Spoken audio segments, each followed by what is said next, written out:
I made a couple of videos in opposition to the American practice of routine infant circumcision, debunking some of the myths as to why we justify that kind of violence against infants. Specifically because I'm someone who advocates for the human rights of children in an incredibly anti-child society. And that extends to the basic human right of bodily autonomy for everybody, including babies, including children. And I had a number of weird interactions on that video that I actually didn't fully understand until I had a conversation with my eldest kid yesterday. There were a half dozen or so women in my comments who were trying to say that routine male infant circumcision is not that bad, even though we know that it is genital mutilation that has lasting consequences for boys, and about 100 to 120 baby boys die every year from this unnecessary cosmetic surgery. They bleed to death. We also know that one of the most common surgeries that little boys need is repairing botched circumcisions. The scarring, the loss of function, the loss of sensation, the urinary incontinence, sometimes complete amputation of the penis, and again, even death are all consequences of this procedure. And by procedure, I mean human rights violation. So I was flabbergasted to see women in my comments not only minimizing the harm of this procedure, but also being like, oh, it's sterile, it's done in a hospital, there's really no problem with it. And I was talking with Ruth, my eldest, and she was like, oh, well, those are all rad femmes. Basically TERFs who not only love to hate trans people and Muslims, but like all men and all boys, baby boys. They basically see all men as the enemy, right? And I am very much like, let's not center men. I don't center men in my life, even though I am married to a man and half of my children, 2 of my kids are boys. But this particular brand of radical feminism basically sees all men, all boys as the enemy, versus the feminism that I practice sees patriarchy as the enemy.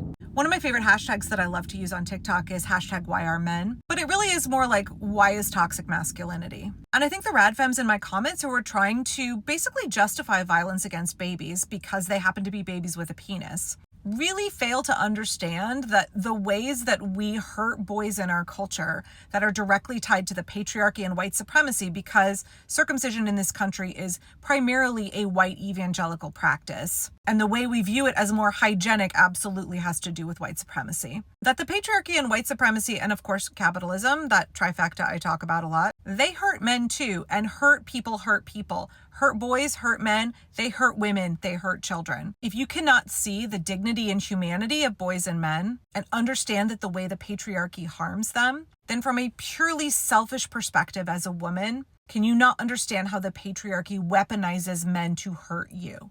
Just as circumcision has negative sexual consequences for the partners of men who have that violence done to them, the ways that the patriarchy is inherently violent against men and boys will have consequences, negative consequences, cause harm for the girls and women and anyone of any gender who interacts with those men who have been weaponized and traumatized by the patriarchy.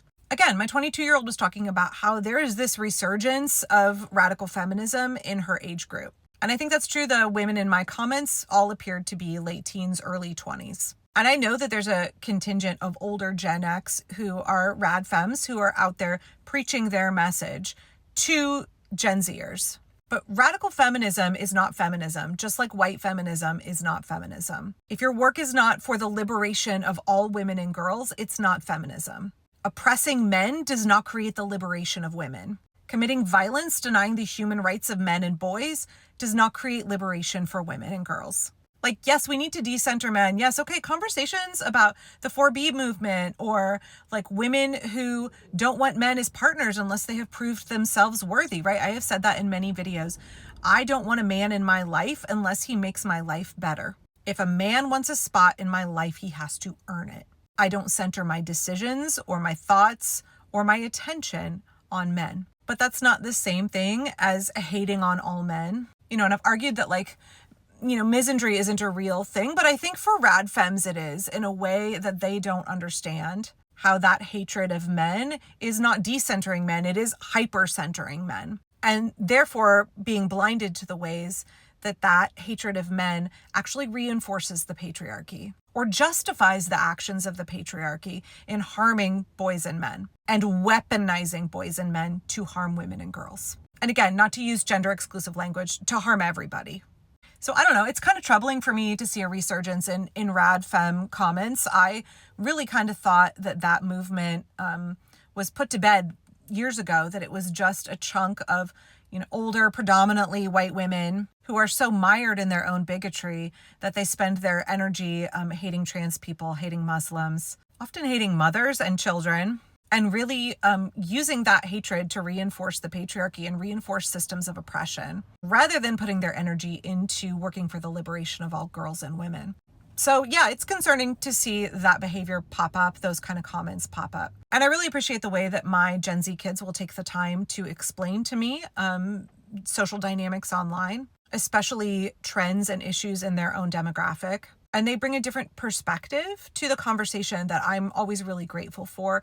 They can see things in the comments that myself as a Zennial, I can't really see, because they have a different lived experience, and especially a different experience with the online community, having grown up with a digital childhood while I had an analog childhood. So I don't know, on my backup channel, I made a number of videos about alt-right pipelines, the crunchy mom to alt-right pipeline, the vegan to alt-right pipeline, the wellness crystal earth mama to alt-right pipeline. And I feel like there is the rad femme to alt-right pipeline. Like, that bigotry is already there, so why not just enhance it? That white supremacy is already there. Why not just harness it for the alt-right? So I think we have to be really careful in the ways that we as feminists are engaging on topics, and be aware of the resurgence of that kind of an attitude and the harm that it can do, not just to boys and men, but to everybody in society. How it is anti-feminist. It is not actually working for the destruction of the patriarchy and the liberation of women and girls. But it is a harmful ideology that will continue to uphold the system and continue to perpetuate the patriarchy, white supremacy, and capitalism.